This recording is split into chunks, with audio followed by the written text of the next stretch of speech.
1984, Chapter 21. There are 3 stages in your reintegration, said O'Brien. There is learning, there is understanding, and there is acceptance. It is time for you to enter upon the 2nd stage. As always, Winston was lying flat on his back, but of late his bonds were looser. They still held him to the bed, but he could move his knees a little and could turn his head from side to side and raise his arms from the elbow. The dial, also, had grown to be less of a terror. He could evade its pangs if he was quick-witted enough. It was chiefly when he showed stupidity that O'Brien pulled the lever. Sometimes they got through a whole session without use of the dial. He could not remember how many sessions there had been. The whole process seemed to stretch out over a long, indefinite time. Weeks, possibly. And the intervals between the sessions might sometimes have been days, sometimes only an hour or 2.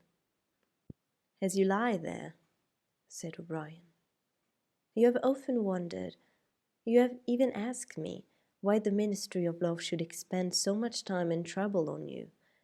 And when you were free, you were puzzled by what was essentially the same question. You could grasp the mechanics of the society you lived in, but not its underlying motives. Do you remember writing in your diary, I understand how, I do not understand why? It was when you thought about why that you doubted your own sanity. You have read the book, Goldstein's book, or parts of it at least. Did it tell you anything that you did not know already? You have read it, said Winston. I wrote it. That is to say, I collaborated in writing it. No book is produced individually, as you know. Is it true, what it says? As description, yes. The program it sets forth is nonsense. The secret accumulation of knowledge, a gradual spread of enlightenment, ultimately a proletarian rebellion, the overthrow of the party. You foresaw yourself that was what it would say. It is all nonsense. The proletarians will never revolt, not in 1,000 years or 1,000,000. They cannot. I do not have to tell you the reason. You know it already. If you have ever cherished any dreams of violent insurrection, you must abandon them. There is no way in which the party can be overthrown. The rule of the party is forever. Make that the starting point of your thoughts. He came closer to the bed. Forever, he repeated. And now let us get back to the question of how and why. You understand well enough how the party maintains itself in power. Now tell me why we cling to that power. What is our motive? Why should we want power? Go on, speak, he added, as Winston remained silent. Nevertheless, Winston did not speak for another moment or 2. A feeling of weariness had overwhelmed him. The faint, mad gleam of enthusiasm had come back into O'Brien's face. He knew in advance what O'Brien would say, that the party did not seek power for its own ends, but only for the good of the majority. That it sought power because men in the mass were frail, cowardly creatures who could not endure liberty or face the truth, and must be ruled over and systematically deceived by others who were stronger than themselves. That the choice for mankind lay between freedom and happiness, and that for the great bulk of mankind, happiness was better. That the party was the eternal guardian of the weak, a dedicated sect doing evil that good might come, sacrificing its own happiness to that of others. The terrible thing, thought Winston, the terrible thing was that when O'Brien said this, he would believe it. You could see it in his face. O'Brien knew everything. 1,000 times better than Winston, he knew what the world was really like, in what degradation the mass of human beings lived, and by what lies and barbarities the party kept them there. He had understood it all, weighted it all, and it made no difference. All was justified by the ultimate purpose. What can you do, thought Winston, against the lunatic who is more intelligent than yourself, who gives your arguments a fair hearing and then simply persists in his lunacy? You are ruling over us for our own good, he said feebly. You believe that human beings are not fit to govern themselves, and therefore, he started and almost cried out. A pang of pain had shot through his body. O'Brien had pushed the lever of the dial up to 35. That was stupid, Winston. Stupid, he said. You should know better than to say a thing like that. He pulled the lever back and continued. Now, I will tell you the answer to my question. It is this. The party seeks power entirely for its own sake. We are not interested in the good of others. We are interested solely in power, not wealth or luxury or long life or happiness, only power, pure power. What pure power means you will understand presently. We are different from all the oligarchies of the past, in that we know what we are doing.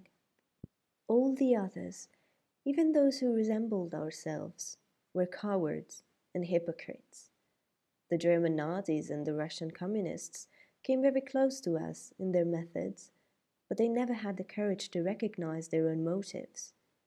They pretended, perhaps they even believed, that they had seized power unwillingly and for a limited time, and that just round the corner there lay a paradise where human beings would be free and equal. We are not like that. We know that no one ever seizes power with the intention of relinquishing it. Power is not a means, it is an end. One does not establish a dictatorship in order to safeguard a revolution. One makes the revolution in order to establish the dictatorship. The object of persecution is persecution. The object of torture is torture. The object of power is power. Now, do you begin to understand me? Winston was struck, as he had been struck before, by the tiredness of O'Brien's face. It was strong and fleshy and brutal. It was full of intelligence and a sort of controlled passion, before which he felt himself helpless. But it was tired. There were pouches under the eyes. The skin sagged from the cheekbones. O'Brien leaned over him, deliberately bringing the worn face nearer. You are thinking, he said, that my face is old and tired. You are thinking that I talk of power, and yet I am not even able to prevent the decay of my own body. Can you not understand, Winston, that the individual is only a cell? The weariness of the cell is the vigor of the organism. Do you die when you cut your fingernails?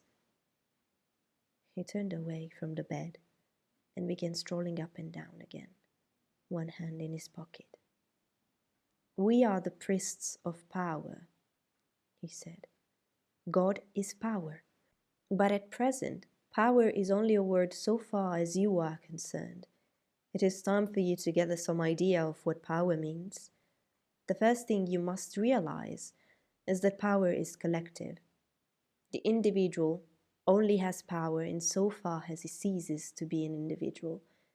You know the party slogan, freedom is slavery. Has it ever occurred to you that it is reversible? Slavery is freedom. Alone, free, the human being is always defeated. It must be so because every human being is doomed to die, which is the greatest of all failures.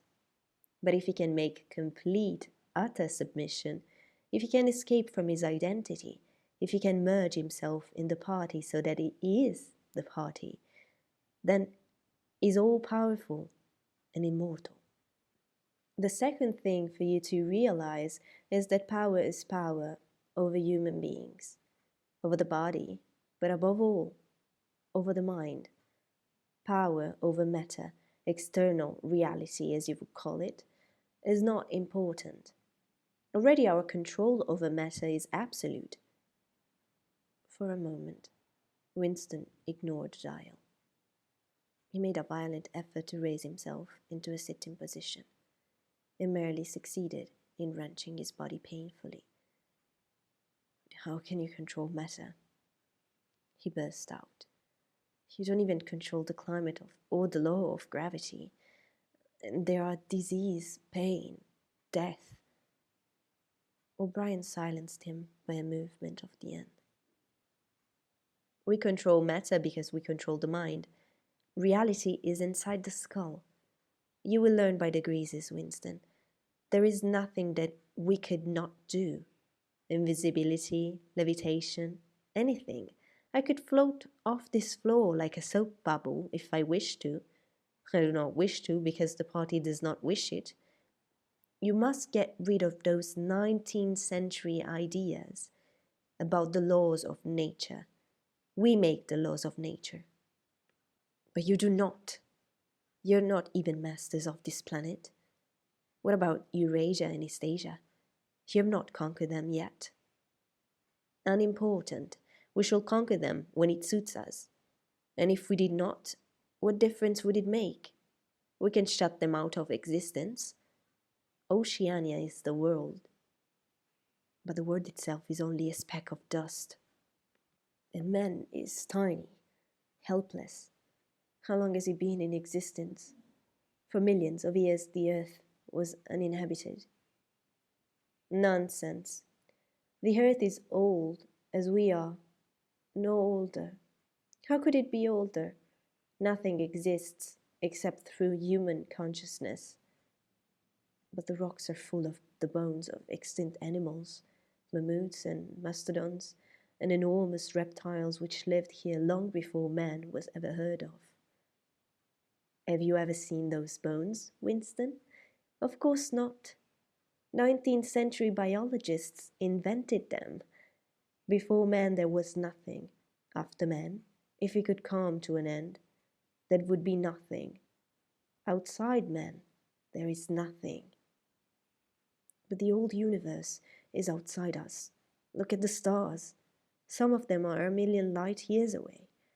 They are out of our reach forever. What are the stars? Said O'Brien indifferently. They are bits of fire a few kilometers away. We could reach them if we wanted to, or we could blot them out. The earth is the center of the universe. The sun and the stars go round it. Winston made another convulsive movement. This time, he did not say anything. O'Brien continued as though answering a spoken objection. For certain purposes, of course, that is not true. When we navigate the ocean, or when we predict an eclipse, we often find it convenient to assume that the earth goes round the sun and that the stars are millions upon millions of kilometers away. But what of it? Do you suppose it is beyond us to produce a dual system of astronomy? The stars can be near or distant, according as we need them. Do you suppose our mathematicians are unequal to that? Have you forgotten doublethink? Winston shrank back upon the bed. Whatever he said, the swift answer crushed him like a bludgeon. And yet he knew that he was in the right. The belief that nothing exists outside our own mind, surely there must be some way of demonstrating that it was false. Had it not been exposed long ago as a fallacy? There was even a name for it, which he had forgotten. A faint smile twitched the corners of O'Brien's mouth as he looked down to him.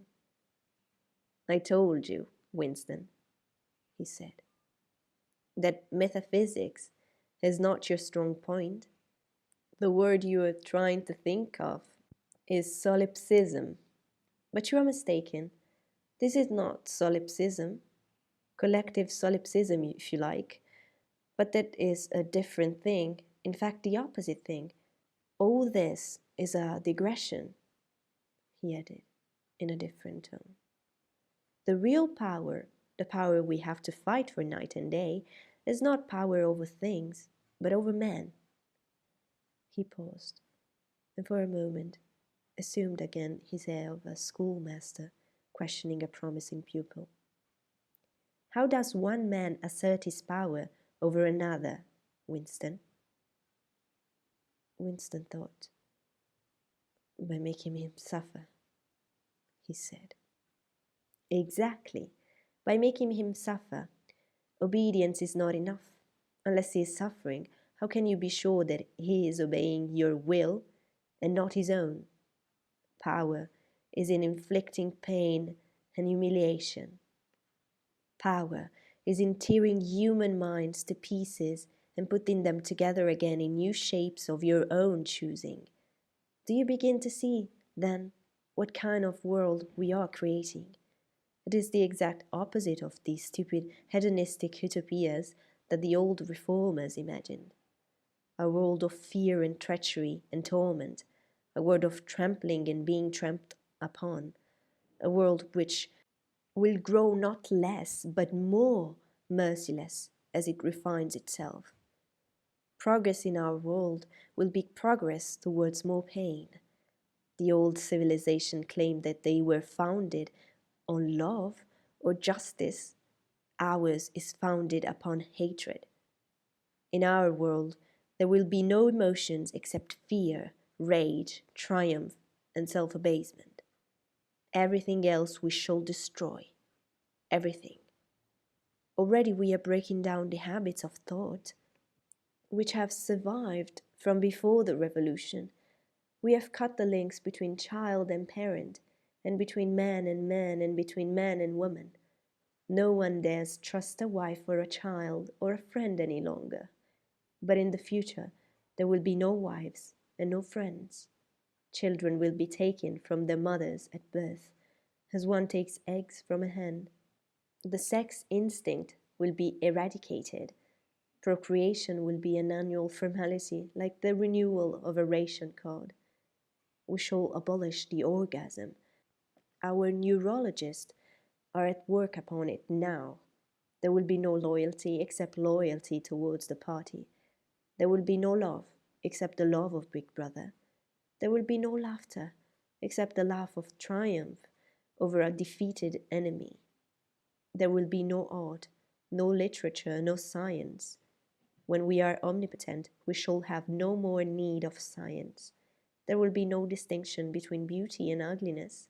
There will be no curiosity, no enjoyment of the process of life. All competing pleasures will be destroyed. But always, do not forget this, Winston.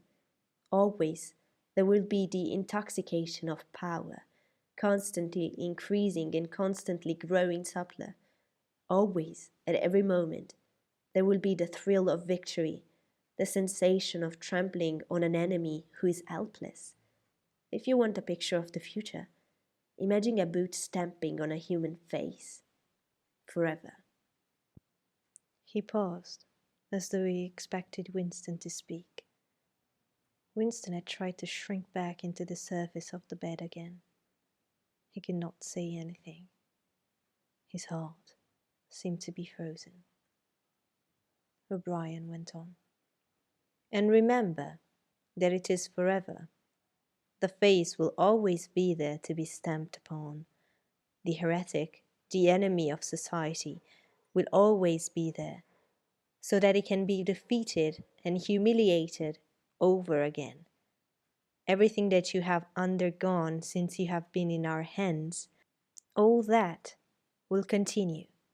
And wars, the espionage, the betrayals, the arrests, the tortures, the executions, the disappearance will never cease.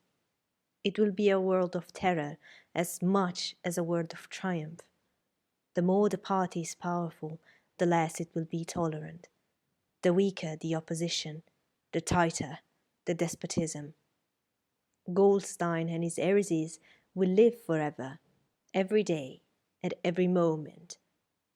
They will be defeated, discredited, ridiculed, spat upon, and yet they will always survive. This drama that I have played out with you during 7 years will be played out over and over again, generation after generation, always in subtle forms. Always we shall have the heretic here at our mercy, screaming with pain, broken up, contemptible, and in the end, utterly penitent, saved from himself, crawling to our feet of his own accord. That is the world we are preparing, Winston. A world of victory after victory, triumph after triumph after triumph, an endless pressing upon the nerve of power. You are beginning, I can see, to realize what that world will be like. But in the end, you will do more than understand it. You will accept it, welcome it, become a part of it. Winston had recovered himself sufficiently to speak. You can't, he said weakly. What do you mean by that remark, Winston? You cannot create such a world as you just have described. It is a dream. It's impossible. Why? It is impossible to found a civilization on fear and hatred and cruelty. It would never endure. Why not? It would have no vitality. It would disintegrate. It would commit suicide. Nonsense. You are under the impression that hatred is more exhausting than love. Why should it be? And if it were, what difference would that make? Suppose that we choose to wear ourselves out faster. Suppose that we are quicken the tempo of human life till men are senile at 30. Still, what difference would it make? Can you not understand that the death of the individual is not death? The party is immortal. As usual, the voice had battered Winston into helplessness. Moreover, he was in dread that if he persisted in his disagreement, O'Brien would twist the dial again. And yet, he could not keep silent. Feebly, without arguments, with nothing to support him except his inarticulate horror of what O'Brien had said, he returned to the attack. I don't know. I don't care. Somehow you will fail. Something will defeat you. Life will defeat you. We control life, Winston, at all its levels. You are imagining that there is something called human nature which will be outraged by what we do and will turn against us. But we create human nature. Men are infinitely malleable. Or perhaps you have returned to your old idea that the proletarians or the slaves will arise and overthrow us. Put it out of your mind. They are helpless, like the animals. Humanity is the party. The others are outside, irrelevant. I don't care. In the end, they will beat you. Sooner or later, they will see you for what you are, and then they will tear you to pieces. Do you see any evidence that that is happening, or any reason why it should? No. I believe it. I know that you will fail. There is something in the universe, I don't know, some spirit, some principle, that you will never overcome. Do you believe in God, Winston? No. Then what is it, this principle that will defeat us? I don't know. The spirit of man. And do you consider yourself a man? Yes. If you are a man, Winston, you are the less man. Your kind is extinct. We are the inheritors. Do you understand that you are alone? You are outside history. You are non existent. His manner changed, and he said more harshly, "And you consider yourself morally superior to us, with our lies and our cruelty?" "Yes, I consider myself superior." O'Brien did not speak. Two other voices were speaking. After a moment, Winston recognized one of them as his own. It was a soundtrack of the conversation he had had with O'Brien on the night when he had enrolled himself in the Brotherhood. He heard himself promising to lie, to steal, to forge, to murder, to encourage drug-taking and prostitution, to disseminate venereal diseases, to throw vitriol on a child's face. O'Brien made a small impatient gesture, as though to say that the demonstration was hardly worth making. Then he turned a switch and the voices stopped. "Get up from that bed," he said. The bonds had loosened themselves. Winston lowered himself to the floor and stood up unsteadily. "You are the less man," said O'Brien. "You are the guardian of the human spirit. You shall see yourself as you are. Take off your clothes." Winston undid the bit of string that held his overalls together. The zip fastener had long since been wrenched out of them. He could not remember whether at any time since his arrest he had taken off all of his clothes at one time. Beneath the overalls, his body was looped with filthy yellowish rags, just recognizable as the remnants of underclothes. As he slid them to the ground, he saw that there was a three-sided mirror at the far end of the room. He approached it, then stopped short. An involuntary cry had broken out of him. "Go on," said O'Brien.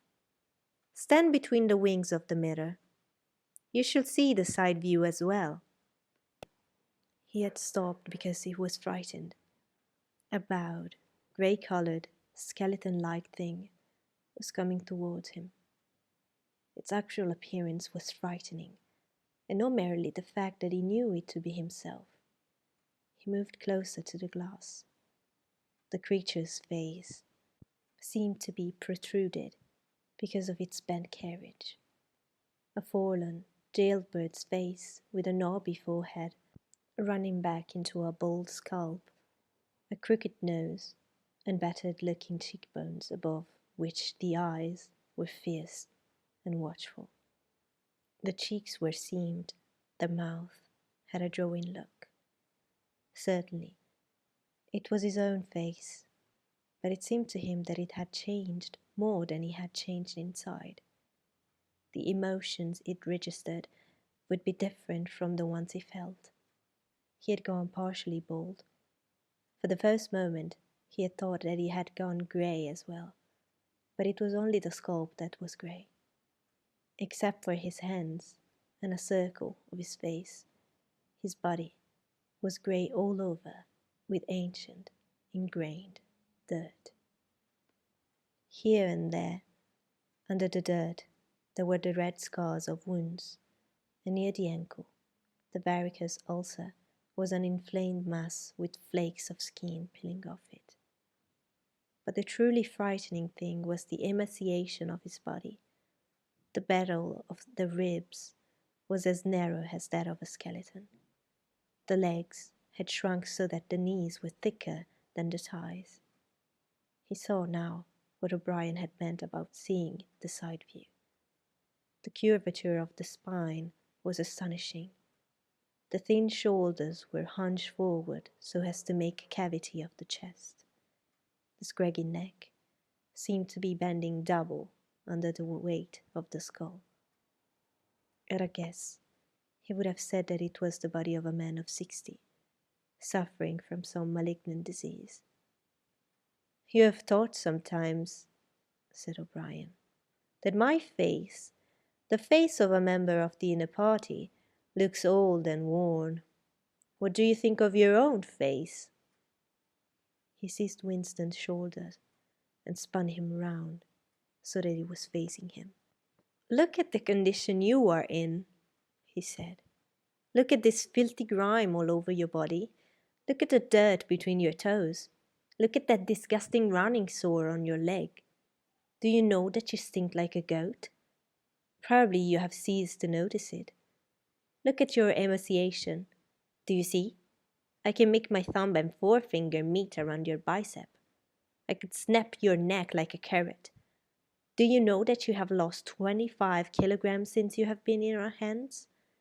Even your hair is coming out in handfuls. Look. He plucked at Winston's head and brought away a tuft of hair. Open your mouth. 9, 10, 11 teeth left. How many had you when you came to us? And the few you have left are dropping out of your head. Look here. He seized one of Winston's remaining front teeth between his powerful thumb and forefinger. A twinge of pain shot through Winston's jaw. O'Brien had wrenched the loose tooth out by the roots. He tossed it across the cell. You are rotting away, he said. You are falling to pieces. What are you? A bag of filth. Now turn round and look into that mirror again. Do you see that thing facing you? That is the last man. If you are human, that is humanity. Now, put your clothes on again. Winston began to dress himself with slow, stiff movements.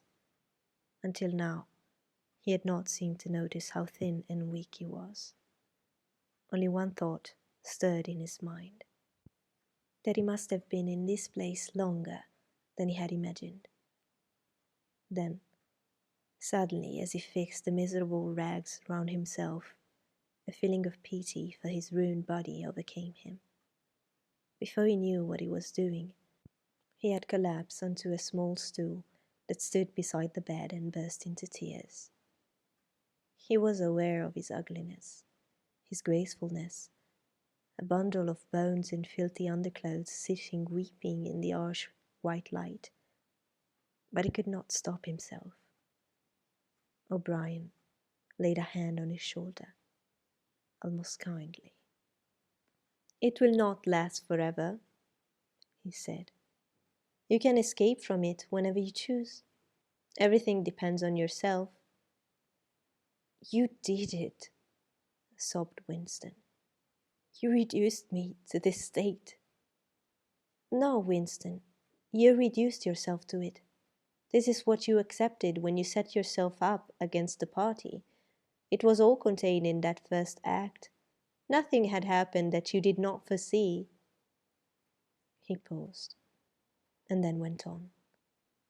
We have beaten you, Winston. We have broken you up. You have seen what your body is like. Your mind is in the same state.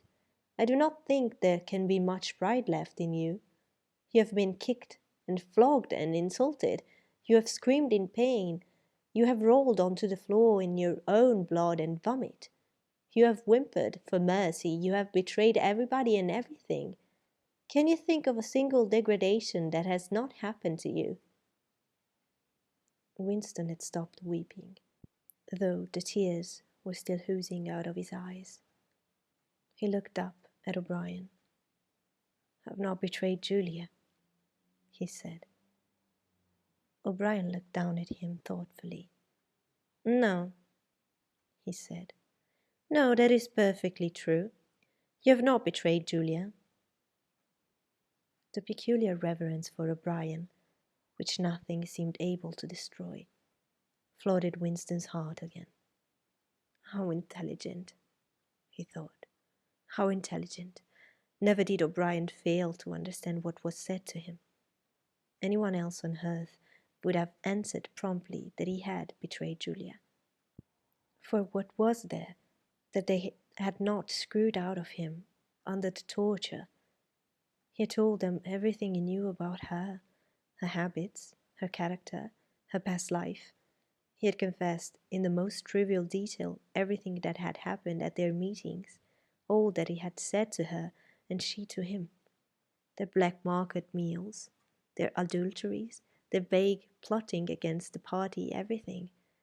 And yet, in the sense in which he intended the word, he had not betrayed her. He had not stopped loving her.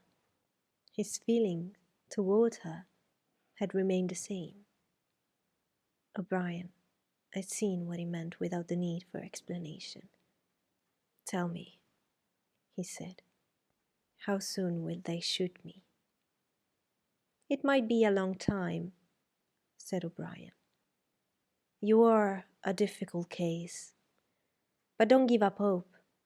Everyone is cured sooner or later. In the end, we shall shoot you.